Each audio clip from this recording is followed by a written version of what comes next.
Sin respiración no se puede vivir naturalmente. Esa es una condición natural. Sin oración el cristiano no puede sobrevivir. Esa es una condición espiritual. Espiritual. Hemos gustado de la comunión con Dios. Hemos visto el favor de Dios, la mano del Señor constantemente en pequeñas, medianas y grandes cosas. Hemos visto la mano del Señor a lo largo de la vida. Creo que si hablara con cada uno de ustedes tiene un testimonio que compartir acerca de lo que Dios hizo después de una oración. Una oración seguramente un poco desprovista y sin embargo Dios respondió. Otra oración con un sentimiento agónico y Dios respondió. Ha sido fiel, ha sido bueno. Alguien dijo: ningún hombre es más grande que su vida de oración. La grandeza del hombre delante de Dios no tiene otra medición sino por su nivel espiritual. La oración es un recurso espiritual maravillosamente eficaz. Eficaz. Si la oración no fuera eficaz, no tendría sentido que nosotros nos fuésemos a nuestra alcoba o a nuestro lugar de oración, cerrásemos puertas y entrásemos en oración. ¿Para qué? ¿Para qué si no son escuchadas o no es efectiva? Pero claro que sí, la oración es maravillosamente eficaz en la vida del justo. En la vida del justo. Así lo describe Santiago. Santiago en el capítulo 5. En el versículo 16, Santiago dice lo siguiente: confesaos vuestras ofensas unos a otros y orad unos por otros, para que seáis sanados. La oración eficaz del justo puede mucho. Repita conmigo: la oración eficaz del justo puede mucho. ¿Están aperezaditos? La oración eficaz del justo puede mucho. Versículo 17. Elías era hombre sujeto a pasiones semejantes a las nuestras, y oró fervientemente para que no lloviese, y no llovió sobre la tierra por 3 años y 6 meses. Y otra vez oró, y el cielo dio lluvia, y la tierra produjo su fruto. ¡Qué maravilla! La eficacia de la oración está relacionada con la justificación, es decir, con ser salvo. Aquí está diciendo Santiago que la oración del justo no es la oración, no es simplemente la oración, porque, hermanos, los budistas dizque oran, ¿sí? Los musulmanes oran, y oran mucho más de lo que nosotros oramos, porque ellos oran como 3 veces por día o más, bueno, no sé cuántas veces. Y cuando llegó la hora de orar, porque tienen horas predeterminadas, cuando llegó la hora de orar, no importa dónde estén, ellos extienden algo en el piso y allí se postran a orar. Y hay miles de millones de personas que están orando a dioses muertos. Y la iglesia del Señor que tiene un Dios vivo y poderoso es una iglesia adormitada. Es una iglesia pasiva, indiferente.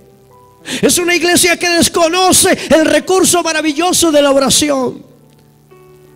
Aquí no está diciendo que la oración puede mucho. Dice que la oración eficaz del justo, del que ha nacido de nuevo, de aquel que tiene una íntima relación con Cristo, de aquel que ha sido salvo y en consecuencia es santo o separado del mundo para Dios. La oración del tal dice la Biblia que es una oración eficaz. No es un rezo, no es un palabrerío, no. Es un momento de íntima comunión con Dios, donde abrimos no solo la boca, sino también el corazón para hablarle, donde el alma queda a disposición en la presencia de Dios, donde el Espíritu nuestro se conecta con el Espíritu Santo y fluye entonces esa interacción maravillosa entre Dios y el redimido. Santiago refiere a Elías para indicarnos que entre la condición humana de Elías y la nuestra no hay diferencia. Que Elías no fue un superhombre, porque cuando vemos a Elías que oró pidiendo fuego, vino fuego. Cuando oró para que el cielo se cerrara y no lloviese por 3 años y medio, no llovió por 3 años y medio. Y cuando volvió a orar para que los cielos fueran abiertos y la lluvia volviera, volvió a llover. ¿Eso lo hace un hombre, un superhombre? ¿Un hombre excepcional en la historia de la Biblia? No. No hay hombres excepcionales. Hay un Dios excepcional sobre los hombres. Y eso es diferente. Aleluya. Así que Santiago nos recuerda a Elías. La condición humana de Elías y la nuestra, para indicarnos que no hay diferencia, que Elías no fue un superhombre, fue un ser humano sujeto a pasiones como nosotros. Tuvo debilidades, las tuvo. Tuvo tentaciones, las tuvo. Claudicó algunas seguramente. Porque el único que dice la Biblia que fue tentado en todo, pero no pecó, fue Cristo. Fue el único que fue tentado en todo, pero no pecó. Pero aparte de Jesucristo, todos los hombres a lo largo de la historia hemos sido tentados y hemos pecado. Fue un ser humano sujeto a pasiones como nosotros, y oró y Dios le oyó. Creo que en esto, mis amados hermanos, Santiago busca animarnos a la oración ferviente. A la oración ferviente. Iglesia, a la oración ferviente, y a creer que el Dios de Elías, que le respondió a él, igualmente nos responderá a nosotros cuando clamamos con oraciones fervientes. ¿Qué significa oración ferviente? Significa oración apasionada. Significa oración que arde desde las entrañas. Significa que es una oración sentida, que no es el palabrerío que yo profiero de rodillas o de pie o en cualquier lugar, sino que es un lenguaje que parte más de mi alma, de mi espíritu, que de mi intelecto. Claro que hay que orar con entendimiento, dice la Biblia, pero con un entendimiento totalmente permeado por la gracia divina. Y cuando nosotros oramos con un pensamiento, con un entendimiento permeado por el Espíritu Santo, algo maravilloso puede suceder. Algo extraordinario puede suceder. Esto es lo que significa pedir con fe. Pedir con confianza, pedir con esperanza, sin titubeos, sin vacilaciones, pero esperando en la voluntad soberana de Dios. Siempre esperando en la voluntad soberana de nuestro Dios. Santiago capítulo 1, versículos 6 y 7. Mire lo que dice la palabra. No piense pues quien tal haga que recibirá cosa alguna del Señor. Santiago 1:7. Podemos mirarlo desde el versículo 6. Pero pida con fe. ore con fe, creyendo, esperando que lo recibirá, y lo recibirá si lo que pide está dentro del propósito de Dios. Ahora, no crea que Dios anda respondiendo cualquier tipo de oración. No, mis amados hermanos, la oración que está dentro del propósito de Dios. Pero cuando usted y yo estamos conectados, movidos y llenos del Espíritu Santo, entonces no hacemos oraciones banales, no hacemos peticiones sin sentido. Claro que no. Oramos con entendimiento, oramos con sabiduría, oramos con gracia, oramos esperando en el poder y en la manifestación gloriosa de Dios sobre nuestras vidas. Pero allí es importante que cuando pido lo que está dentro del propósito de Dios, debo pedirlo con fe, no dudando, dice el versículo 6 del capítulo 1 de Santiago. No dudando nada, porque el que duda es semejante a la onda del mar, que es arrastrada por el viento y echada de una parte a otra. No piense pues quien tal haga que recibirá cosa alguna.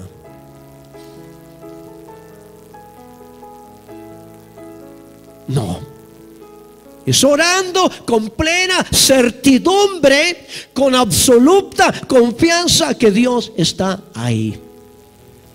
Usted no le está pidiendo a Mahoma, usted no le está pidiendo a Buda, usted no le está pidiendo a un Dios que el hombre se construyó, que el hombre se creó a su imagen.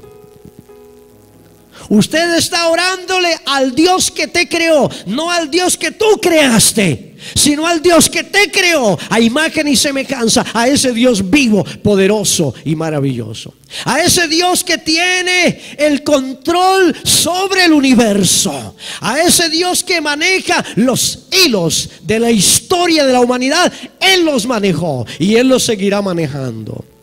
A ese Dios quien decidirá quién será nuestro próximo presidente. No se estrese, no se cargue si es Petro o si es Duque, porque eso no depende ni del uno ni del otro. Los hilos de Colombia los maneja el Dios vivo, poderoso y eterno, el Dios de Israel. Amén, iglesia.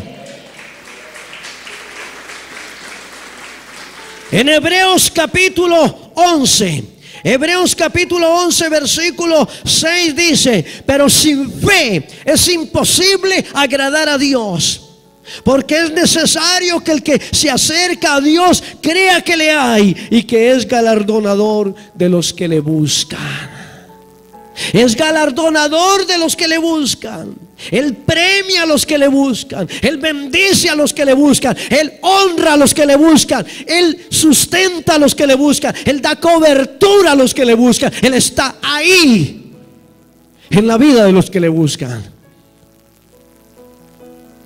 Pero con una vida religiosa que palidece, con una vida espiritual mediocre que no compromete nada, con una vida espiritual indeseable, es imposible atraer plenamente la presencia de Dios. ¿Quiere ver cambios en la vida de sus hijos?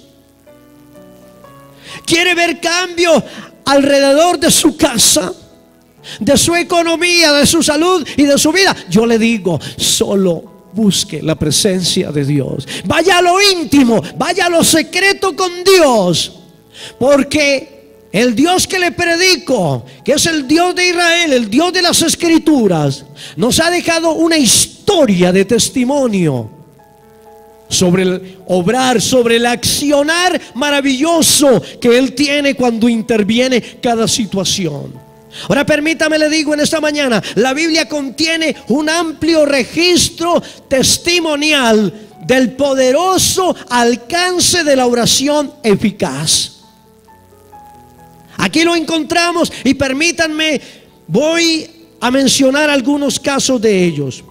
Porque donde se ora conforme a su propósito, Dios responde. Ahora acompáñenme, vamos a recordar algunos casos extraordinarios donde Dios intervino, donde Dios obró y quedó la huella en la historia de su intervención. Veamos algunos ejemplos de esa maravillosa y poderosa intervención de parte de Dios como resultado de la oración.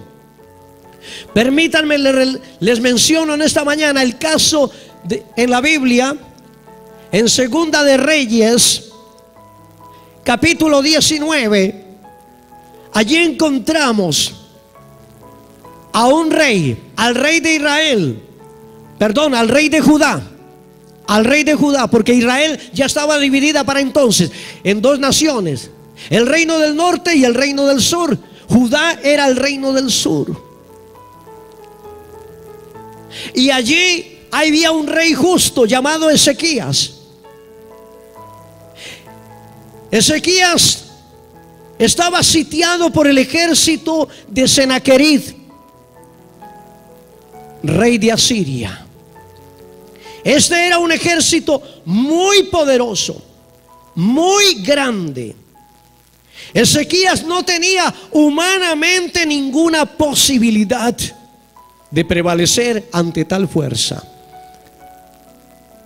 Senaquerib tenía un historial de batallas conquistadas, de reinos conquistados. Y ahora está Ezequías frente a un rey duro, cruel y tirano, porque no había, escúchame bien, si algo caracterizaba al ejército asirio era la crueldad, la sevicia. Ellos se ensañaban con sus víctimas para perpetrar miedo en quienes tuvieran conocimiento de ellos, para que los demás pueblos y naciones dijeran: no, caer en manos de los asirios es lo peor. Los pueblos temblaban ante el poderoso ejército de Senaquerib, ejército asirio, porque era un ejército en extremo cruel, en extremo cruel. Y frente a ese ejército, sitiado por ese ejército, se encuentra Ezequías. No tenía, como dije, humanamente Ezequías posibilidad alguna de prevalecer ante tan enorme fuerza. Era un ejército de más de 185,000 hombres. Habían rodeado la ciudad, a Jerusalén. La tenían sitiada. Y desde afuera gritaban y proferían todo tipo de blasfemia contra Dios y de menosprecio contra el pueblo judío. Eran más de 185,000 hombres, equipados y preparados para matar y destruir. Tenían en su haber grandes conquistas, y Jerusalén era la siguiente en su lista. El objetivo era Ezequías y su pueblo. Pero Ezequías era un hombre de Dios, un hombre temeroso de Dios, y buscó al que puede donde él no podía. Qué maravilla, mis amados hermanos.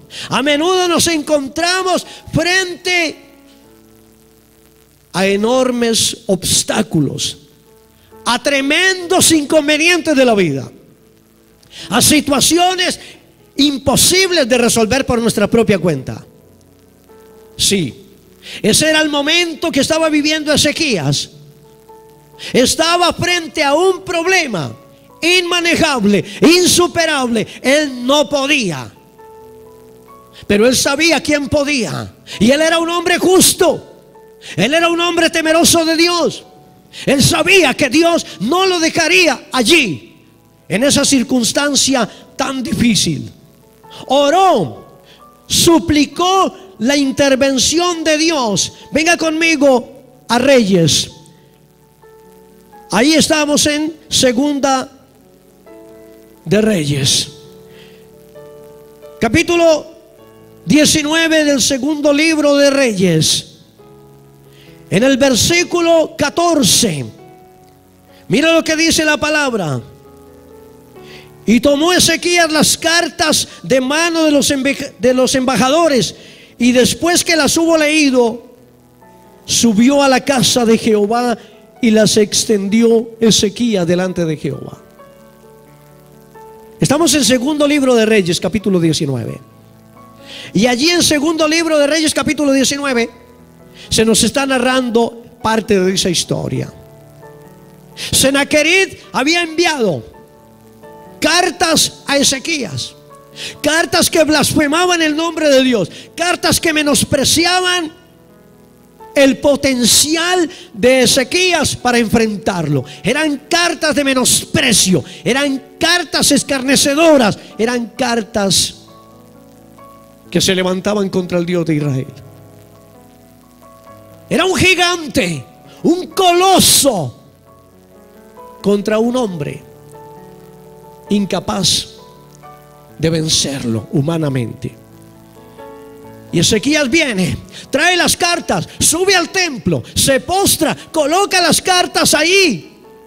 Las cartas que le habían sido enviadas, las coloca ahí delante de Dios, para decirle: Señor, este no es mi problema. Estoy en este problema, pero no es mío, Señor.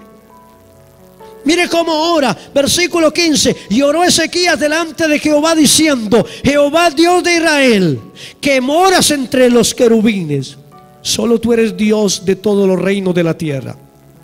Solo tú. Solo tú. Porque en las cartas que le había enviado Sennacherib decía que él había conquistado reinos y había hecho desaparecer sus dioses. Pero Ezequías está exaltando el nombre de Dios y está diciendo: a Jehová, Dios de Israel, que moras entre los querubines. Soy un Dios que mora entre los querubines, y ese eres tú. Solo tú eres Dios de todos los reinos de la tierra. Tú hiciste el cielo, tú hiciste la tierra. Todo está bajo tu control. Es lo que está diciendo Ezequías. Inclina, oh Jehová, tu oído y oye. Abre, oh Jehová, tus ojos y mira. Tu oído para que escuches, tus ojos para que vean. Y oye las palabras de Sennacherib, que ha enviado a blasfemar al Dios viviente. Es verdad, oh Jehová, que los reyes de Asiria han destruido naciones y sus tierras, y que echaron al fuego sus dioses, por cuanto ellos no eran dioses, sino obra de sus manos, de manos de hombres, de madera o de piedra, y por eso los destruyeron. Ahora pues, oh Jehová, Dios nuestro, sálvanos. Señor, sálvanos. Sálvanos, te ruego, de tu mano, de su mano, para que sepan todos los reinos de la tierra que solo tú, Jehová, eres Dios. Sálvanos. Era un asunto que él no podía resolver. Los asuntos que yo no puedo resolver, yo sé quién los puede resolver. Los asuntos que yo no puedo manejar, yo sé a quién entregárselos. Yo sé quién los puede manejar. Las circunstancias que van por encima de mis posibilidades, que van más allá de mis posibilidades, yo sé quién puede con esas circunstancias. Ezequías entendía que él no podía manejar esta situación. Él clama a Dios. Él ora a Dios, él se humilla delante de Dios, él trae delante de Dios su problema. Y la respuesta, mis amados hermanos, fue sencillamente contundente. El resultado está consignado ahí mismo, en ese capítulo, en el 19, versículo 34. Isaías también lo presenta en el capítulo 37, pero veamos aquí mismo, en Segunda de Reyes, aquí 19, versículo 34. Mire lo que dice la palabra. Porque yo ampararé esta ciudad para salvarla, dice Dios, por amor a mí mismo y por amor a David mi siervo. Y aconteció, mira lo que sucedió. Un hombre clamó, asediado alrededor de las murallas 185,000 hombres, hambrientos de guerra, sedientos de sangre, listos a matar, a destruir, a aniquilar. Y al interior de las murallas un hombre humanamente inerme, humanamente indefenso y humanamente incapaz, pero que viene y coloca su causa delante de Dios, y Dios la interviene. Y mira lo que dice el versículo 35. Y aconteció que aquella misma noche, óigame bien, una oración que se respondió en un lapso de unas 12 horas aproximadamente. Y aconteció que aquella misma noche salió el ángel de Jehová y mató en el campamento de los asirios a 185,000. Y cuando se levantaron por la mañana, he aquí que todo era cuerpos de muertos. 185,000 hombres que estaban alrededor de la muralla. En la noche vino el ángel de Dios y los mató. ¿Cómo los mató? No importa, los mató. Y al día siguiente los que se levantan se dan cuenta que hay muertos por todas partes. Oh, mis amados hermanos, una muerte colectiva de 185,000 personas tiene que generar mucho pavor.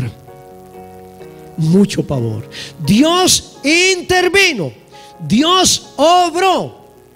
Ahora, mis amados hermanos, durante el reinado persa del rey Asuero, estando los judíos en cautiverio, había un hombre llamado Amán, un hombre pervertido. Amán era un hombre cercano al rey, era un hombre de influencia política, era un hombre malvado en todo el sentido de la palabra. Y Amán tenía una aversión contra los judíos, tenía un odio visceral contra los judíos. Decidió que haría cualquier cosa para destruirlos, para borrarlos del reino persa. Y entonces orquestó un complot para destruir a los judíos. Si ustedes leen el libro de Esther, se darán cuenta, es un libro fascinante. Es pequeño, pero es un libro fascinante. Allí está esa historia maravillosa de salvación. Y entonces este hombre llamado Amán decide que se levantaría, que destruiría, y tenía en la mira a un hombre justo llamado Mardoqueo, el primo de Esther. Mardoqueo era primo de Esther. Tal parece que la tomó siendo muy pequeña y la crió como a una de sus hijas, o la crió como a una hija más bien. Y cuando se dieron cuenta de la conspiración, cuando se dieron cuenta del complot, cuando se dieron cuenta de la amenaza que había contra los judíos, ¿qué hicieron ellos? No tenían cómo ser salvos, no tenían ninguna otra estrategia. No podían hacer humanamente nada. Ah, mis amados hermanos, qué bueno cuando Dios nos coloca. Y Dios nos coloca muy a menudo en aprietos, en situaciones donde no podemos hacer nada. No nos salva el médico, no nos puede ayudar el abogado, no nos ayuda el amigo de buena influencia. No hay nadie que pueda hacer algo por nosotros. Y Dios suele colocarnos en esos puntos críticos en algunos momentos para que no tengamos alternativa, sino buscarle y esperar en Él, mis amados hermanos, para que sea de Él la gloria. Para que sea de Él la gloria. Y saben, hermanos, miren ustedes en el capítulo 3 del libro de Esther. Es un libro que hay que leer, iglesia. Es hermoso. En el capítulo 3 del libro de Esther, en el versículo 13, mire lo que dice allí la palabra del Señor. Y fueron enviadas cartas por medio de correos a todas las provincias del rey Asuero. Ese era el rey Asuero, el que estaba gobernando allí. Enviaron cartas a todas las provincias por cuenta del rey, con una orden macabra, con una orden infernal, terrible. Mire lo que dice.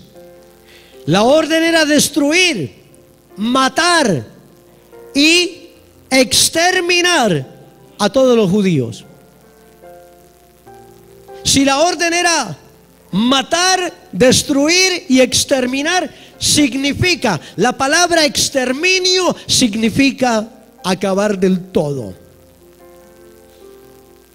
Entonces, por ello entendemos que los niños no se iban a salvar. No había que dejar ninguna raíz de esa raza. Había que arrasar, destruir de raíz al pueblo judío. Había que exterminarlo. Amán había convencido a Asuero de destruir a los judíos y lo presentó de una manera atractiva. Si usted lee el libro se dará cuenta que el rey no pone mucha resistencia, o más bien no coloca resistencia alguna, y más bien habilita la intención de Amán.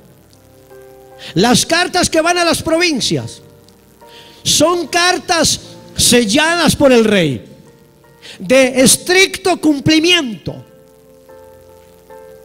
Tenían que matar, destruir y exterminar a los judíos. Esa era una ley del rey, una ley que se promulgaba por conspiración de Amán. Y cuando se dan cuenta de esa ley terrible, dice la Biblia que entonces Esther y Mardoqueo, un hombre temeroso, profundamente temeroso de Dios, y Esther, una mujer, la reina, ahora era la reina, había sido criada con principios, con valores eternos, una mujer que había conocido a Dios, una judía piadosa que ahora era la reina. Usted estudiará la historia y se dará cuenta. Y ellos entraron en ayuno y en oración juntos por todos los judíos. Capítulo 4, versículo 16. Cuando se dieron cuenta de esa terrible amenaza, no salieron a hacer paros, huelgas. No enviaron cartas al rey para que el rey reversara la medida. No hicieron nada porque no había nada que se pudiera hacer.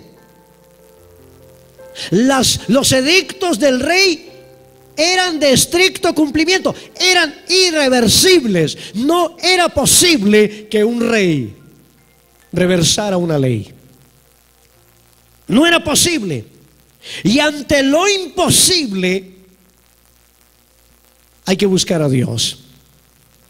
Hay que buscar a Dios. O me mata el cáncer o me sana Dios. O me da la libertad del Señor o termino en picaleña. Es decir, ante lo imposible,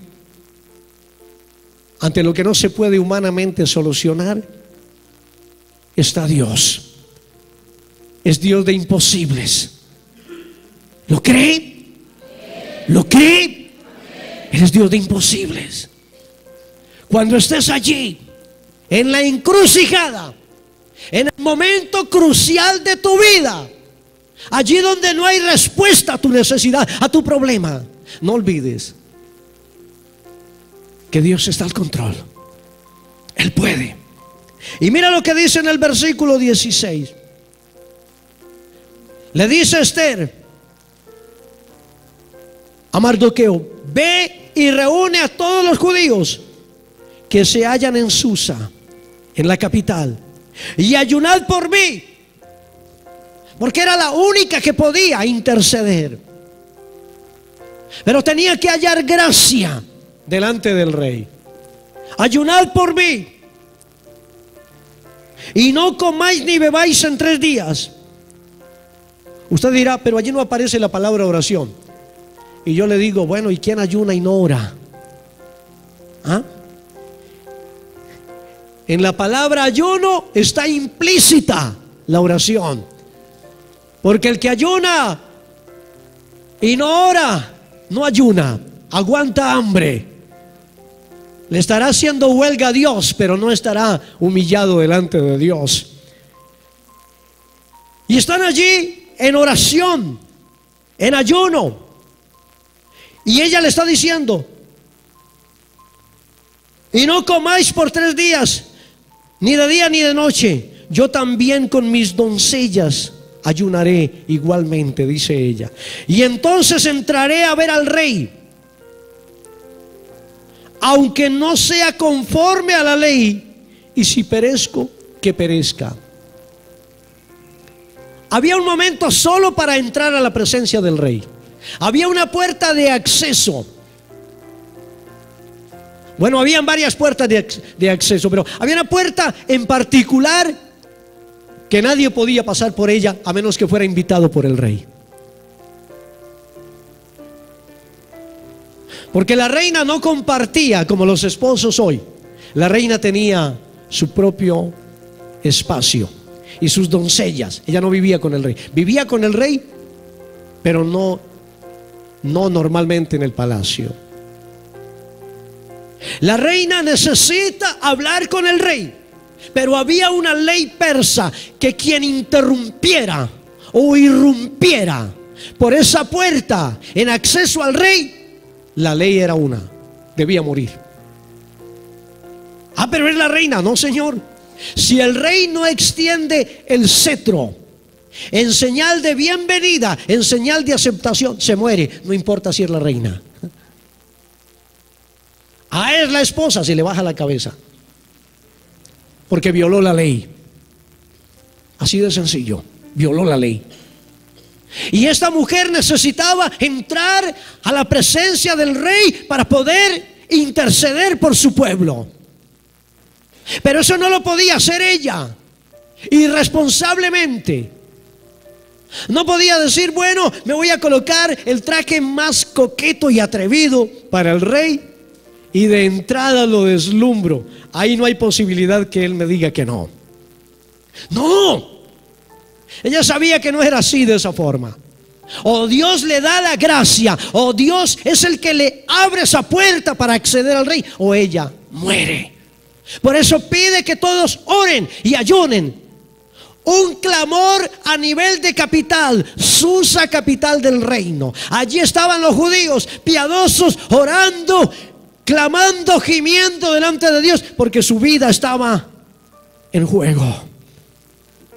Y allí ellos intercedieron, y hubo el momento en que la reina pudo entrar. Oh, mis amados hermanos, después de ese tiempo de clamor, esto cambió dramáticamente para bien.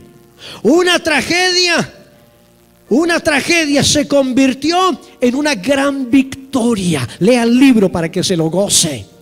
Lea el libro para que se goce de la obra de Dios. Amán había preparado una horca para Mardoqueo. Pues Amán terminó en esa horca y Mardoqueo terminó libre. Amán buscó su propia gloria, pero la gloria que era para Amán, Dios se la transfirió a Mardoqueo, porque Dios cambia el curso y los tiempos y los planes del hombre cuando Él quiere y como Él quiere. Por eso necesitamos estar plenamente conectados a Él. Plenamente conectados a Él. Él es el único que puede cambiar el curso de mi realidad, de mi tiempo, de mi destino, de mi circunstancia. Mis amados hermanos, y tenemos a Eliseo. También es otro cuadro bíblico hermoso, que oró y resucitó el hijo de la tsunamita. Moisés oró y la ira de Dios contra Israel se apagó. Oraciones eficaces a lo largo de la historia que han levantado o han suscitado extraordinarias obras de parte de Dios, obras maravillosas de parte de Dios. Jacob suplicó la protección de Dios contra el odio visceral y la venganza que su hermano tenía contra él por haberle usurpado la primogenitura. Ahora, aparentemente fue usurpada la primogenitura de Esaú, pero no fue así. Todo eso estaba dentro del plan de Dios. Pero había un odio impresionante, un odio intestinal, un odio recóndito, guardado, recreado en el corazón de Esaú. Y ustedes recuerdan que Jacob va con su familia, con los niños, con sus mujeres, con sus ganados, con sus posesiones, y va huyendo. ¿Recuerdan? Recuerdan que él se salió de la casa de su suegro, y cuando él va huyendo, le traen informe y le dice: bueno, Esaú viene, y viene con un ejército de hombres. ¿Y cómo lo viste? ¿Cuál es el semblante de Esaú? No, es semblante de guerra, es semblante de ira, es semblante de mucho enojo. Va a venir y aniquilar y a matar. Quería matar a su hermano, quería destruirlo. Y este hombre se llena de angustia y clama a Dios, y tiene una noche maravillosa. Diríamos maravillosa por el resultado, pero nada maravillosa, hermano, en el sentido del encuentro que tuvo, porque el encuentro que tuvo fue un encuentro duro. Porque la presencia de Dios no es de fácil contacto. La presencia de Dios no está ahí disponible como cualquier cosa. Tiene un costo, un tremendo costo. Y después de todo aquello, después del clamor y después de la oración de Jacob, Dios propició un maravilloso encuentro de reconciliación entre estos dos hermanos por la oración de uno, por la humillación de uno. Dios propició un encuentro maravilloso. Tenemos otro relato, una mujer estéril que era humillada por su rival, Ana. Ana era una mujer, la mujer de Elcana. Y Elcana tenía otra mujer, Penina. Y Penina le hacía la vida difícil, porque si algo tenía valor para la mujer de aquel entonces era que pudiese ser madre. Nada que le diera más respeto dentro de la sociedad, pero también nada que la humillara tanto como ser una mujer estéril. No procrear era tremendamente humillante para una mujer de entonces. Y ahí tenemos una mujer angustiada que quiere tener un bebé en su regazo, que quiere sentir el calor de madre, la experiencia de mamá. Y esta mujer ora a Dios en aflicción, en humillación, y Dios le permite concebir, y dio a luz un hombre extraordinario llamado Samuel, el gran profeta Samuel. ¿Se da cuenta todo lo que Dios hace a través de la oración? Por eso no vemos muchas veces cosas extraordinarias entre nosotros. Tenemos una vida espiritual tan pasiva, tan lenta, tan indiferente, tan insensible, que es imposible que Dios opere cosas extraordinarias. Queremos ver grandes cosas de parte de Dios con vidas insignificantemente espirituales, con vidas en extremo mediocres, simples. No es posible, hermanos. Queremos hablar aquí de grandes cosas, entonces unámonos a la oración. La iglesia organiza tiempos de oración, oratones, madrugadas. Pero además de lo que la iglesia organiza, está la responsabilidad suya, allá en lo íntimo, en lo secreto, allá con Dios en su casa. Trabajo, pastor. Usted no sabe lo duro que trabajo. No importa, hermanos. Pero me imagino, hermano, que por duro que trabaje, usted no deja de respirar. Por duro que trabaje, no deja de comer. Por duro que trabaje, no deja de tomarse un sueño en la noche, un descanso en la noche. Pues no hay nada más importante. No hay nada más importante que una vida de oración consagrada a Dios. No hay nada más importante.